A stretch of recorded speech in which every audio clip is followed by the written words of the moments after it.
one of the forms of, I call it praying it in, at least for me, because there's many gifts of the Holy Spirit. But one of them can be a word of knowledge or a vision that God gives me. And it kind of trains and it sets me up to be aware of what's happening.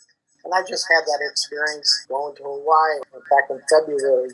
I remember being in the church service, and during the worship time, I seen this vision of me baptizing people in the ocean, which I'd never done before. And 2 months later, I get an invitation from Maria, Lucia, and Bob to baptize their son Artie. And it's like, I knew it was one, but the vision was more than one.